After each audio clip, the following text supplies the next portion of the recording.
would like to welcome Sir Michael Baba, who is a renowned worldwide reformer and was advisor to ex-Prime Minister Tony Blair. And we thank him for his time that he is sharing with us. And Sir Michael Baba, we would like to start off the proceedings right away. And I apologize for the fact that the proceedings would be in Urdu, but if there are any questions, clarifications, I myself or Dr. Sania Nishtar can elaborate or clarify or translate. So once again, welcome Sir Michael Baba. Please go ahead.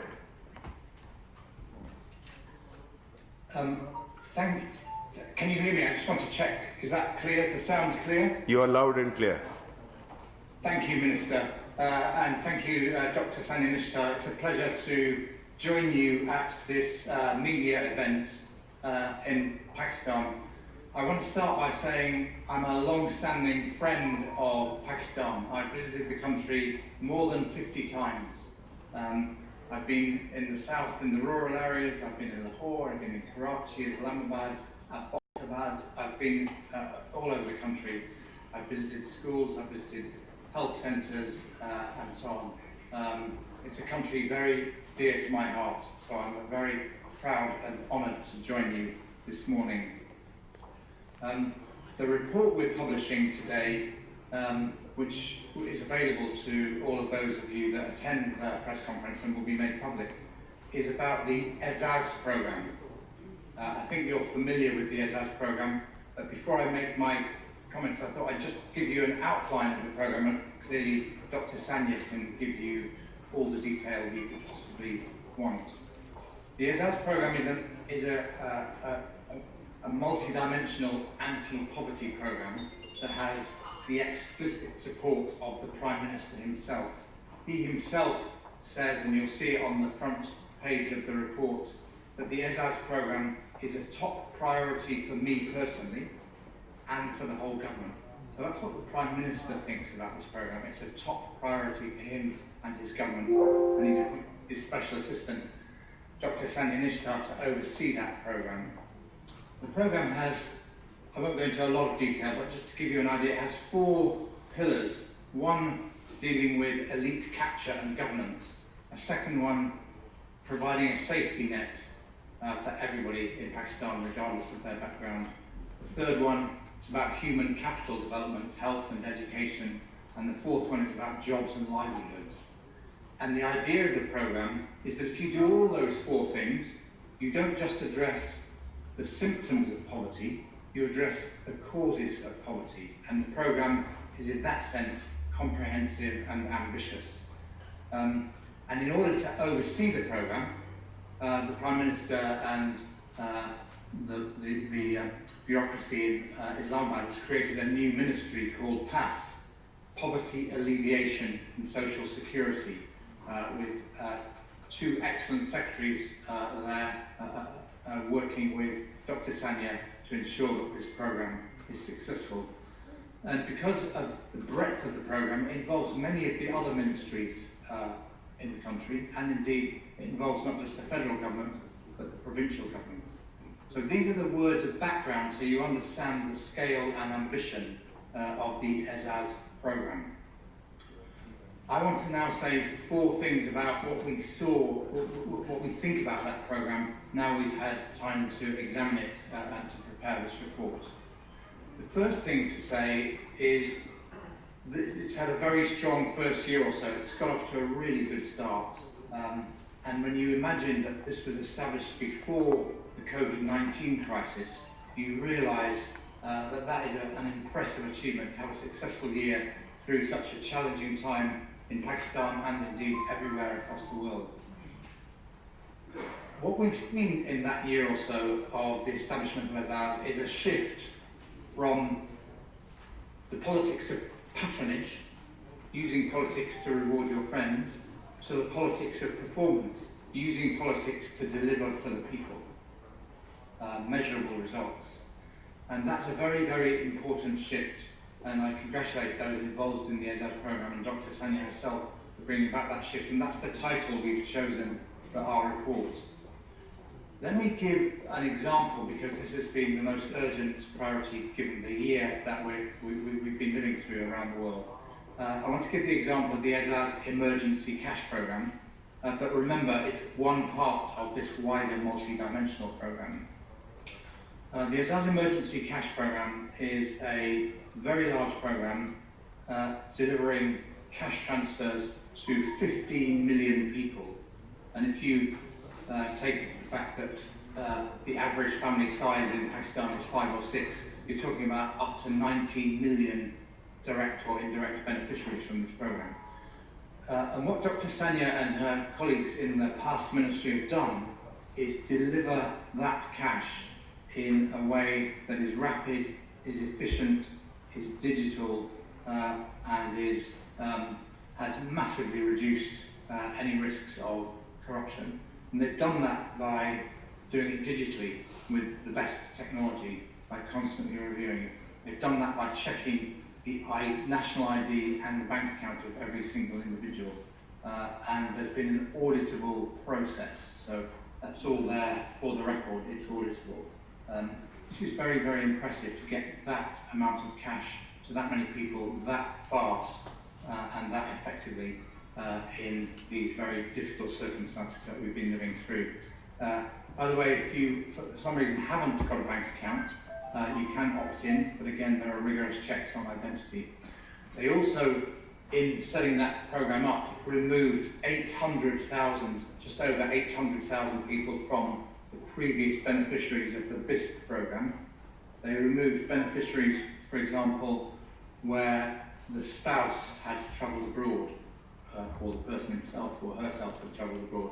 They removed beneficiaries where the spouse was a government employee. And in that way, they took 800,000 people off the original list to make sure that the money was actually going to people that it was intended for, to alleviate poverty and not to benefit people who had no right to that money. So that's very impressive. How did that work? Well, in the first part of the year, when the COVID-19 crisis hit Pakistan and everywhere around the world, between March and May, the program design was worked out. The banks were brought on board. 2 banks who won an open competition became the partners of the government, and Sania Nishtar herself spent time every day working with people who were organising that program in the banks and or in the provinces to make sure that the program worked and that problems as they arose were solved instantly. That itself was a very, very impressive bit of implementation. And one of the things that Dr. Sania and her colleagues in the past ministry have done very well is build good relationships across the federal government, with the cabinet and obviously with the Prime Minister, with the provinces. I've spoken to people in the provinces who are very, very impressed by the way the federal government has organised this. As you know, it's not always the case that people in the provinces in Pakistan think that the federal government has done a good job, but in this case, they unanimously do think that. I've spoken to the people in the banks. They too are very impressed by the daily routines that Dr. Sania achieved. And above and beyond all of that very meticulous implementation, Dr. Sania, and sometimes the Prime Minister as well, made field visits to check that the programme was working at the front line. They weren't just waiting in Islamabad to hear the feedback, they went to find it. They went to see what was happening for themselves. So that phase has been really important. If I can quote a British Prime Minister from the past, Winston Churchill, it's not the end of the programme, it's not even the beginning of the end, but it is the end of the beginning. This first phase has been extremely successful, but now, and you will have seen some of these announcements made in recent weeks, now the issue is to move the programme to be a system-wide delivery system to tackle poverty at its root causes, not just its symptoms, but its causes. And that's the process that's now beginning to happen. one coordinated strategy led by the Prime Minister and by Dr. Sania on his behalf, but involving the whole government. And I believe this will be one of the most ambitious programs anywhere in the world to tackle poverty, and Pakistan should be proud to have that program within its borders. I know Dr. Sania and her colleagues in the past ministry are working to design an effective delivery function to make sure that the whole coordinated strategy, not just the cash transfers that I've talked about, is properly organised, is properly delivered, and is monitored as it's implemented, and problems are solved as they arise. The last point I'll make concerns Dr. Sania's personal leadership of this programme. I've seen many leaders around the world implementing ambitious programmes. That's the work I do in many, many countries. But very few of them have all the qualities that Dr. Sania represents. Her dedication to the people of Pakistan, complete commitment to addressing poverty across the country, commitment to this programme, and loyalty to the government, ambition, a belief that even in very, very difficult times, this is a job that can be done and will be done and will make a big difference to the whole country. Clarity, so she doesn't hide problems. When she sees them, she looks them in the face and she tackles them. She works with her colleagues to solve those problems. In the early days of the design of the programme, she had a board with lots of yellow sticky labels on it, and she carried it round Islamabad through ministries saying, this is what I'm going to do, what do you think, consulting people, getting them on board, sharing her thinking with them and learning from them all the time. That then became the first draft of what is now this ESAS programme. Her perseverance, this is difficult work. Addressing poverty in any country is a very challenging thing to do. It needs persistence. It needs to be seen through day after day. It's not something you announce in a press conference and then leave it to work. You have to work at it daily. She is working day and night to get this job done, along with her excellent secretaries. So I congratulate her on that. And probably the most important thing I haven't mentioned yet, and everybody I've spoken to, whether in the banks or the provinces or the different parts of the federal government, has huge respect for Dr. Sania's integrity. They trust her. They know that she is somebody who's genuinely committed to the politics of performance, not the politics of patronage.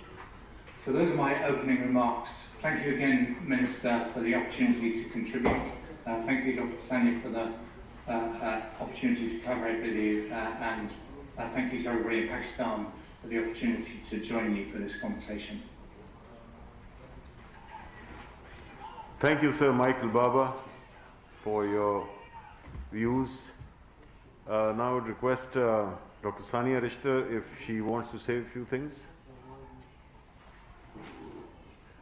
Thank you, Minister Saab.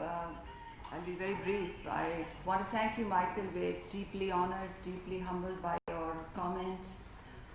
Sir Michael Barber is a great friend of Pakistan. He knows Pakistan very well. He's been deeply involved in assessing various initiatives. He's been advising governments. He's traveled in Pakistan far and wide. He knows the system extremely well. And I want to thank him for the time and attention he's given to ESAS. I want to thank him for making ESAS a part of his research. And I want to thank him for the encouragement and for the very valuable recommendations that he has given us. Michael, I'm going to switch to Urdu and we will make the proceedings of this conference, of this press conference, available to you, and will direct and translate any questions that we have. But let me begin. मैं इब्तिदा करना चाहती हूँ सबसे पहले तो minister साहब का कि वो आज खुद तशरीफ़ लाए, उनकी सरबराही में ये प्रेस कॉन्फ्रेंस मुनक़िद हुई। बहुत से सीनियर मेंबरान आज यहाँ मौजूद हैं। मैं आपका शुक्रिया अदा करना चाहती हूँ कि आपने टाइम निकाला। सर माइकल बार्बर हुकूमती अमूर में एक वर्ल्ड अथॉरिटी माने जाते हैं। خاص طور پہ حکومتوں کی جو ڈیلیوری کیپیبلٹی ہوتی ہے، ان کی جو کارکردگی سے متعلق جو سائنس ہے جس کو ڈیلیورولوجی کہتے ہیں، یہ لفظ انہوں نے ایجاد کیا، اس پہ کتابیں لکھی، مراسلے لکھے. How to run a government جو ان کی کتاب ہے پینگوئن پریس کی، بہت ہی مشہور کتاب ہے. یہ برطانیہ میں 5 سال تک یو کے حکومت کی ڈیلیوری یونٹ کے سربراہ رہے. بہت سے ملکوں کی سربراہان کی یہ رہنمائی کرتے ہیں اور بہت سی ان کی پبلیکیشنز ہیں. تو ان کی حوصلہ افزائی ہمارے لیے بہت اہم ہے. ان کے مشورے بھی ہمارے لیے بہت اہم ہیں، کیونکہ انہوں نے جو رپورٹ ہمارے ساتھ شیئر کی ہے اس میں احساس پروگرام کو بہتر کرنے کے لیے بھی بہت سے مشورے شامل ہیں. جیسے کہ آپ سب جانتے ہیں، احساس پروگرام ایک امبریلا پروگرام ہے، اور اس کے دائرہ کار میں جو بھی پروگرام چلتے ہیں، احساس کفالت ہے، احساس نشو و نما ہے، تعلیمی وظائف سے متعلق پروگرام ہیں، احساس انڈر گریجویٹ اسکالرشپ ہے، احساس کفالت، احساس تحفظ ہے، احساس آمدن کا پروگرام ہے، احساس ون ونڈو ہے، احساس لنگر کا پروگرام ہے، یہ تمام، اور احساس ایمرجنسی کیش جس کا آپ نے بھی ذکر بھی سنا. یہ تمام پروگرامز جو ہیں ان کا مقصد صرف ایک ہی ہے کہ حقداروں کے ہاتھ میں ان کا حق پہنچے. یہ حکومت پاکستان کے کندھوں پہ ایک بہت ہی اہم ذمہ داری ہے، اور اس ذمہ داری کو نبھانے کے لیے ہم نے ایک نظام بنانے کی کوشش پچھلے 1.5 سال سے جاری ہے. مقصد یہ ہے کہ یہ نظام کرپشن سے پاک ہو، یہ نظام غیر سیاسی بنیادوں پہ چلے، ایک منظم انداز سے چلے، اور ایک شفافیت کو سامنے ملحوظ رکھتے ہوئے یہ نظام چلے. ہم پچھلے 1.5 سال سے دن رات اس نظام کی تشکیل کے لیے محنت کر رہے ہیں، اور ساتھ ساتھ پروگراموں کو بھی رول آؤٹ کر رہے ہیں، ان کو پائے تکمیل تک بھی پہنچا رہے ہیں، اسکیل اپ بھی کر رہے ہیں. یہ بہت مشکل اور کٹھن کام ہے، اور ابھی بہت لمبا راستہ باقی ہے. یہ سفر ہمارا جاری رہے گا. جو بھی ابتدائی کامیابیاں اللہ کی مہربانی سے ہماری حکومت کو نصیب ہوئی ہیں، میں اس میں یہ کہنا چاہتی ہوں کہ اس میں وزیر اعظم کی ڈائریکٹ سربراہی کا بہت بڑا حصہ ہے، کیونکہ جو بھی مشکل فیصلے ہم کرتے ہیں، جو بھی ڈسپلنری ایکشنز ہم کرتے ہیں، جو بھی غیر سیاسی بنیادوں پہ پروگرام کو چلانے کے لیے جو بھی فیصلے کرنے ہوتے ہیں، وہ ان کی ڈائریکٹ سپورٹ کے بغیر بہت ہی مشکل ہو جاتے. تو میں ان کی بہت شکر گزار ہوں کہ انہوں نے ڈائریکٹلی اس پروگرام کی ہماری رہنمائی بھی کی، سربراہی بھی کی، اور مشکل فیصلے کرنے میں جو بھی ہمیں سپورٹ درکار تھی وہ بھی ہمارے پیچھے کھڑے رہے. میں یہ بھی کہنا چاہوں گی کہ اس پروگرام کو سکسیسفل بنانے میں پوری حکومت کی نیک نیتی شامل ہے، اور سب سے یہ بھی میں کہنا چاہوں گی کہ میری ٹیم کی محنت، میرے سیکرٹریز کی نیک نیتی بھی اس میں سب شامل ہے. یہ سفر ابھی ابتدا ہوئی ہے، یہ سفر انشاءاللہ جاری رہے گا. ابھی ہم نے آگے بہت سا کام کرنا ہے نظام کو ٹھیک کرنے کے حوالے سے بھی، اور نئے پروگراموں کی تشکیل، اور جو ابھی پروگرامز ہیں ان کی اسکیل اپ اور ان کی کوالٹی بہتر کرنے سے بھی متعلق ابھی بہت کام باقی ہے. تو آپ سب کا ساتھ ہمارے لیے بہت امپورٹنٹ ہے، کیونکہ لوگوں تک ہمارا میسج پہنچانا، لوگوں کو اس پروگرام سے استفادہ کرنے کی طریقہ کار سے آگاہی کرنے میں آپ لوگوں کا بہت ہی اہم کردار ہے. اور جب بھی میں یہاں آتی ہوں میں آپ سے یہی اپیل کرتی ہوں کہ آپ ہمارا اس میں ساتھ دیں. جی بہت شکریہ. بہت شکریہ آپ لوگوں نے مدعو کیا. سر many thanks. Sir Michael, this is me, Sayyid Anwarul Hassan from State Broadcasters Pakistan Television News. Sir, as you have mentioned in your opening remarks that you have turned down this report, and you have mentioned that the Assas represents shift from politics of patronage to politics of performance, and you have worked with successive governments in Pakistan. I would like to ask you, tell us that how do you differentiate it from the past governments' social welfare programs, because they have also initiated few programs in their tenures as well. How Assas program is more significant, effective in tackling and confronting poverty in Pakistan? The second part of my question is, what is the way forward would you suggest as we are confronting the second wave of coronavirus in Pakistan, so as the world? But by the way, in a lighter vein, you guys are lucky as UP has started vaccination for COVID-19. We are still in the process of procuring it.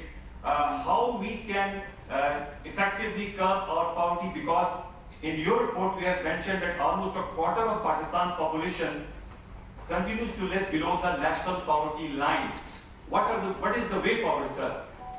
Thank you. Minister, would you like me to answer now? I think Yeah, sure.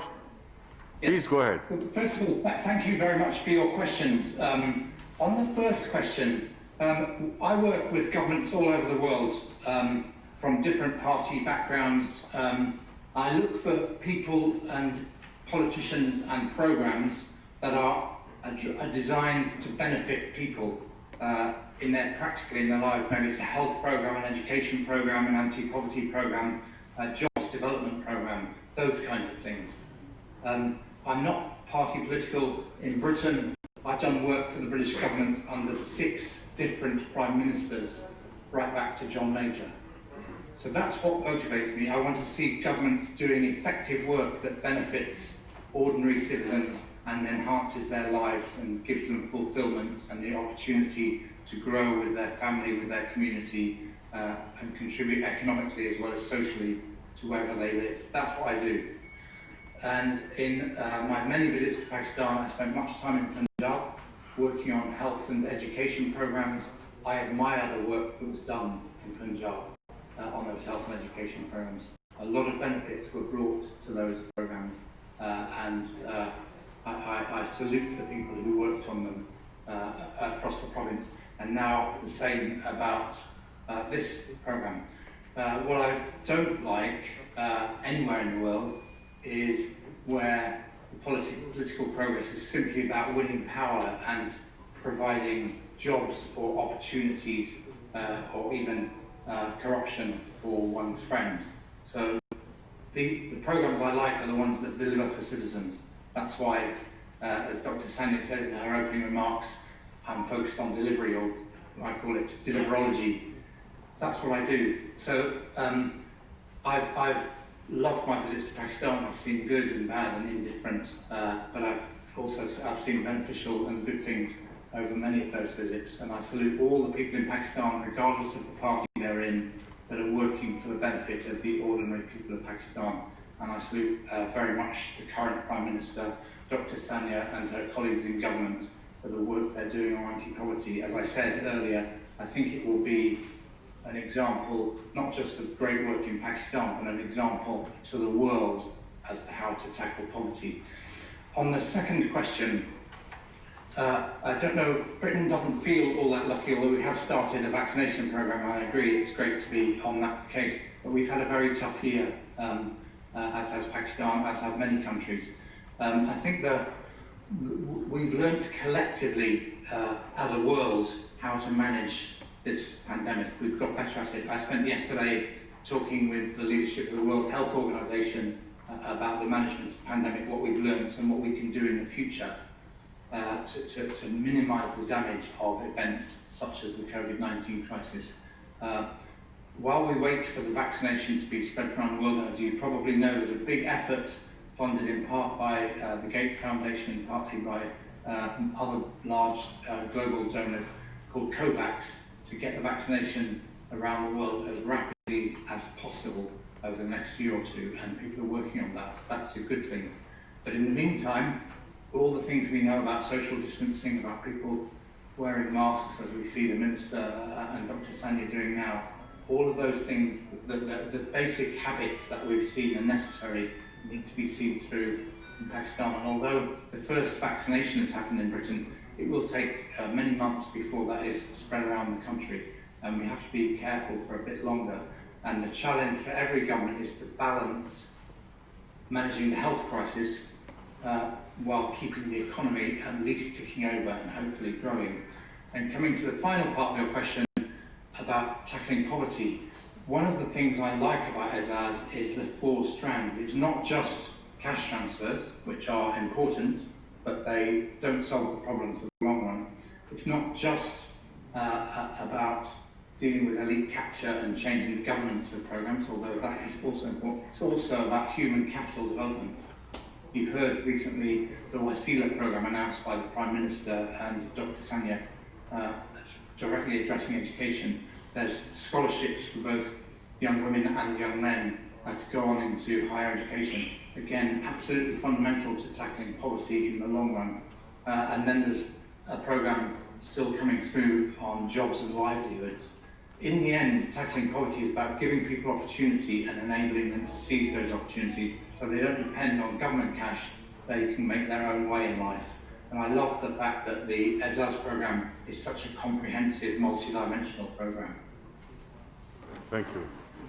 عظیم صدیقی شبلی فراز صاحب آپ کے توسط سے محترمہ ثانیہ نشتر صاحبہ سے یہ سوال ہے کہ کیا ایسا ممکن نہیں ہے کہ مستقل بنیادوں پہ غربت مٹاؤ پروگرام کے تحت جو سکھ انڈسٹریز ہے خصوصی طور پہ صوبہ خیبر پختونخوا اور دیگر جگہوں پہ اگر یہ رقم جو ایڈھاک بنیادوں پہ آپ دے رہی ہیں ماہانہ بنیادوں پہ یا 3 مہینے بعد اگر اس کا کچھ جیسا مختص کر دیا جائے تو لوگوں کو مستقل بنیادوں پر روزگار فراہم ہو سکتا ہے اور حکومت کا بہت بڑا صدقہ جاری ہوگا. تھینکس.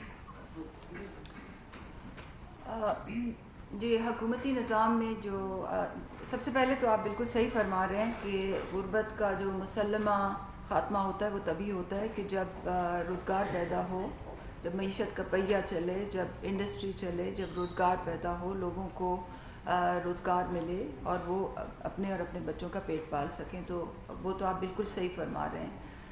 حکومتی نظام میں جو ڈفرینٹ منسٹریاں ہوتی ہیں وہ ان کے اپنے اپنے کام ہوتے ہیں اور ہماری جو منسٹری آف انڈسٹریز ہے وہ اس سلسلے میں مربوط پالیسیز بنا بھی رہی ہے اور اس کے ثمرات آپ کے سامنے بھی آ رہے ہیں. ابھی حال ہی میں وزیر اعظم صاحب فیصل آباد میں تھے اور آپ نے دیکھے کہ وہاں پہ جو امپیکٹ آیا ہے وہ بھی آپ نے فرسٹ ہینڈ دیکھا. کیش ٹرانسفرز کا, سماجی تحفظ کا, سوشل پروٹیکشن کا غربت کے خاتمے میں ایک خاص کردار ہوتا ہے ان لوگوں کے لیے جو اپنے پیروں پہ کھڑے نہیں ہو سکتے, جن کو حکومت کی معاونت چاہیے ہوتی ہے, جو انتہائی غریب ہوتے ہیں, انتہائی مستحق ہوتے ہیں, ان میں بہت خصوصی افراد ہوتے ہیں. اور ہماری حکومت کی زیادہ سے زیادہ یہی کوشش ہے کہ جو ثمرات ہیں سماجی تحفظ کے وہ ان لوگوں کو ملیں جو سب سے نیچے ہیں اور جو سب سے اس کے سے حقدار ہیں. اس کے ساتھ ساتھ بھی میں یہ بھی کہنا چاہوں گی جیسے کہ سر مائیکل باربر نے بھی فرمایا کہ احساس کے دائرہ کار میں بھی جو ہمارے بلا سود قرضے کا پروگرام ہے اس کے تحت 80,000 قرضہ جو ملتا ہے ہر مہینے, جو آمدن کا پروگرام ہے وہ بھی روزگار کے مواقع فراہم کرنے کے لیے ہے. تو ایسا نہیں ہے کہ احساس صرف کیش ہی دیتا ہے مگر اس میں بھی روزگار کے کافی مواقع ہیں. مگر جیسے کہ میں نے پہلے عرض کی حکومتی نظام میں اور جو منسٹریاں ہیں ان کا مسلمہ کام یہ ہے کہ یہ وہ سکھ انڈسٹریز کی بحالی کے لیے کام کرے جو ایک بہت ہی اہم آبجیکٹو ہے اور جس کی طرف آپ نے بالکل ٹھیک نشاندہی کی ہے. Sir Michael, I am Shravla from Dawn Television. Sir, your report is in my hand, but I have not read this. But I have some question about this report and your analysis. Have you visited ground realities after coronavirus about this report, or you have used the official data of the government of Pakistan to analyze or to write this report? And second question is this: after March, Pakistani government announced 1.2 trillion program for the COVID-19, and they have distributed 12,000, almost $70 or $71 per family for 3 months. And this is equal to our, if you distribute in monthly, is $21 or $23 almost. In a country where the inflation, particularly the food inflation, is highest in the region, it is 15 to 16%. Are these amount is enough, $23 per month for a family, which is living the level of the poverty level? Your comments, please. Dr. Sania, I wonder if you could, I found that hard to hear some of that. I wonder if you could just summarise the question for me. I'm sorry, thank you to the journalist for the question, but it was hard to follow. So our colleague from Dawn Television basically asked two things. He said that what was your methodology? Were you on ground when you were collecting data, or did you rely on secondary data, secondary information? Did you do any primary data collection? That was the first part of his question. And secondly, he said that the government had a certain package in the COVID context, and under the SARS Emergency Cash Program, each eligible family got an equivalent of $21 to $22 per month for 3 months. So he's asking whether you think that was adequate given the current inflation trends. Thank you for the question. Thank you, Dr. Sania, for summarising it clearly. Apologise to the journalists for not hearing it the first time. On the methodology, my team, I had a team working with me on this report, and 2 of them were in Pakistan, one in Islamabad, one in Lahore. I personally have done all my interviews remotely using this technology. During the pandemic year, travelling has not been possible, as you know, but we have had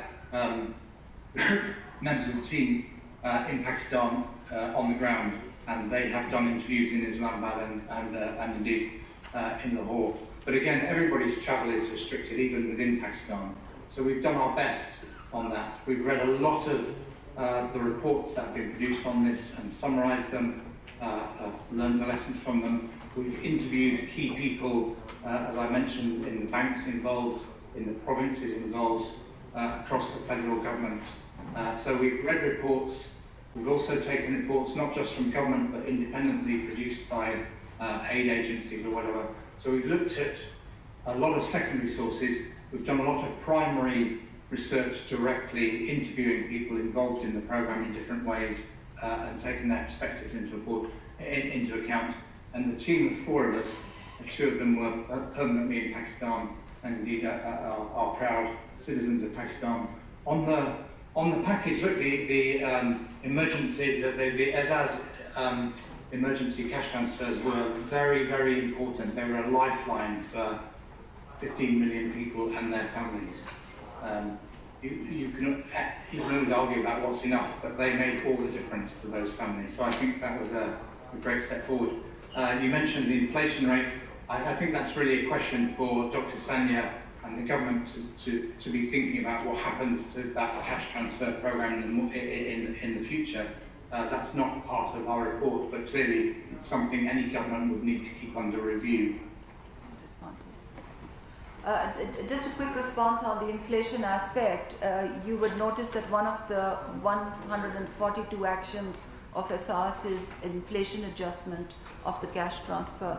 So yes, we are working on that. But as far as the size of the cash transfer goes, in terms of SARS emergency cash, that was calculated based on basic subsistence need for 3 months, which is what the government was looking at in March when COVID-19 had struck and the country went into a lockdown. Pakistan में तो मौजूदा लहर के दौरान lockdown नहीं किया गया, लेकिन आज़ाद कश्मीर में गुज़श्ता काफ़ी दिनों से लॉकडाउन है। वहाँ कारोबारी जो अफराद हैं मुतासर हैं और आम आदमी भी। तो आपने पहले पैकेज में तो जो भी उनको दिया, लेकिन इस लहर के दौरान आज़ाद कश्मीर की जो कारोबारी तबका है उनके लिए क्या पैकेज का ऐलान किया है और कितना किया, कितनी रकम अखज़ की गई है आपने? सर, आप से क्वेश्चन ये है कि जीबी को आज आपने सूबाई सेटअप दे दिया। आज इंसानी हुकूक की जो आलमी दिन के मौके के ऊपर आज़ाद कश्मीर क्या समझते हैं कि आज़ाद कश्मीर में भी आइंदा सूबाई सेटअप बना देना चाहिए? क्या तजवीज़ है? गवर्नमेंट ऑफ AJK से अगर कोई स्पेशल रिक्वेस्ट आई है कोविड कॉन्टेक्स्ट में असिस्टेंस के लिए, तो मैं उससे वाकिफ़ नहीं हूँ, और अगर वहाँ से कोई स्पेशल रिक्वेस्ट आएगी तो I am sure the government will deal with it on a priority basis. जहाँ तक आपने जो आपका सवाल का दूसरा हिस्सा था, उसका मैं ये कहूँगा कि कल मैं और अली अमीन गंडापुर साहब जो कि मुतल्लिका वज़ीर हैं इन इलाकों के, हम एक باقاعدہ پریس کانفرنس کر رہے ہیں جس میں آپ کو تمام ان سوالات کا جواب مل جائے گا.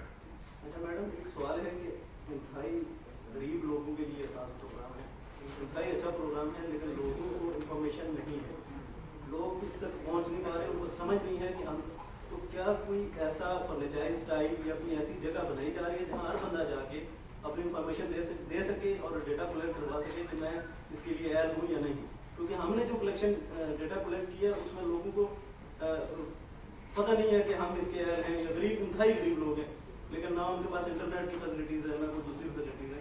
اس بارے میں آپ کیا کہتے ہیں؟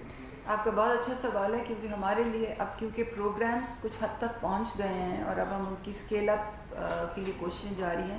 ہمارے لیے سب سے بڑا چیلنج ہی انفارمیشن ہے کہ لوگوں تک انفارمیشن پہنچے, کریکٹ انفارمیشن پہنچے, اور جو بدعنوان عناصر جو ان کو معصوم لوگوں کو ٹرک کرنے کی کوشش کرتے ہیں وہ انفارمیشن ان تک نہ پہنچے. تو اس سلسلے میں ہم کافی اقدامات کر رہے ہیں, اور انشاءاللہ 2021 کے پہلے کوارٹر میں آپ دیکھیں گے کہ احساس کا ایک احساس سینٹر کھل جائے گا جو پھر باقی ڈویژنز میں ریپلیکیٹ ہوگا.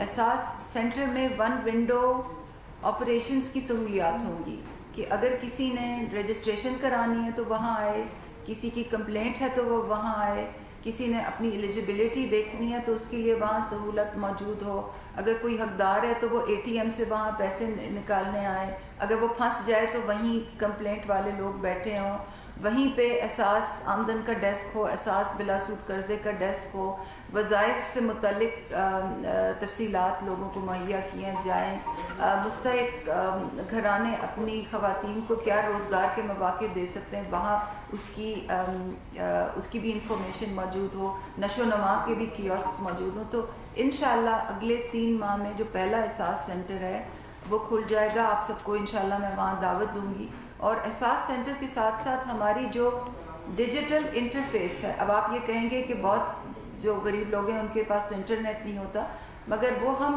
سہولت اس لیے بنا رہے ہیں کہ جو معاشرے میں لوگ ہیں جو سمجھ بوجھ رکھتے ہیں, جن کے پاس فون ہے, جو انٹرنیٹ کو ایکسیس کر سکتے ہیں, وہ انفارمیشن لوگوں تک پہنچانے میں ہماری مدد کریں. اور انوار صاحب یہاں بیٹھے ہوئے ہیں, میری ان سے خصوصی استدعا ہوگی کہ پی ٹی وی اور ریڈیو کو ہم میکسیملی اس کے لیے یوز کریں. تو انشاءاللہ اگلے 3 مہینے میں آپ آخری سوال سردار سر ایسے ہے کہ حکومت کی جانب سے جو ہے وہ کووڈ کے عدم خلاف کے جو اقدامات ایک طرف کیے جا رہے ہیں اسی کا حصہ ہے. تو اپوزیشن کل ایک بار پھر اپوزیشن نے کہا ہے کہ ہم ہر صورت جلسہ کریں گے. دوسرا انہوں نے یہ بھی کہا کہ جو تھریٹس الرٹ ان کو ملے ہیں اس پہ ہم ماضی میں خان صاحب کے سیکورٹی کام کرتے ہیں, کوئی ایسی تھریٹس ہیں اور کیا اپوزیشن دیکھیں میری ریکویسٹ ہی ہوگی کہ آج شام کو میں پریس کانفرنس کر رہا ہوں اسی موضوع پہ, تو آج کے جو سوالات ہیں وہ اگر سر مائیکل بابر کی موجودگی کو ہم فائدہ اٹھا سکیں, اگر اس احساس ریلیٹڈ سوال ہوں تو ہم اپریشیٹ کریں گے. باقی جو ہے تو آج شام کو میری پریس کانفرنس ہے, تو جتنے سیاسی اور دوسرے سوالات ہیں وہ آپ مجھ سے پوچھ سکتے ہیں.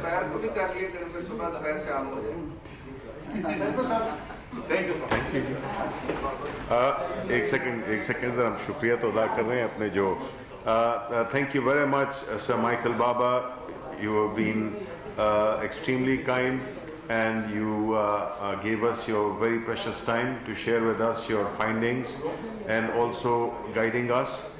We really appreciate your contribution to the people of Pakistan and elsewhere in the world, and we will continue to look forward to your comments, your suggestions, your appraisals, and seek your guidance in that regard, because deliverology, that the term that you have coined, is obviously a very, very interesting one and is very pertinent and is very relevant anywhere else, but more so also in Pakistan. So thank you very much, Sir Michael Baba, for your kindness. Thank you, Minister. Thank you, Minister. And I will always be a friend of Pakistan. And shukriya, Minister Saab. Thank you, sir. वज़ीर इत्तलात senator Shibli Faraz और मुआवन खुसूसी Sania Nishtar media briefing दे रहे थे। Media briefing के दौरान बरतानवी इदारे delivery associates के chairman sir Michael Babar भी बजरिया video link शरीक थे। सर माइकल बाबर की जानिब से कहा गया कि एहसास प्रोग्राम के तहत उठाए गए इक़दाम काबिल तारीफ़ हैं। सर माइकल बाबर ने कहा कि कोरोना सूरत हाल में पसमानदा तबके के लिए हुकूमत पाकिस्तान ने अहम इक़दाम उठाए हैं जो काबिल सिताइश हैं। मुआवन खुसूसी डॉक्टर सानिया निश्तर की जानिब से कहा गया कि एहसास प्रोग्राम की छतरी तले मंसूबे जारी हैं और तमाम मंसूबों का मकसद पसमानदा तबके की बहाली और हकदार को उसका हक देना है। उन्होंने कहा एहसास प्रोग्राम में शफाफियत और मेरिट को यकीनी बना रहे हैं। तमाम मंसूबों में सियासी वाबस्तगी से बालातर होकर मुस्तहकीन को ताउन फराहम करना पाकिस्तान तहरीक इंसाफ की हुकूमत का विजन है।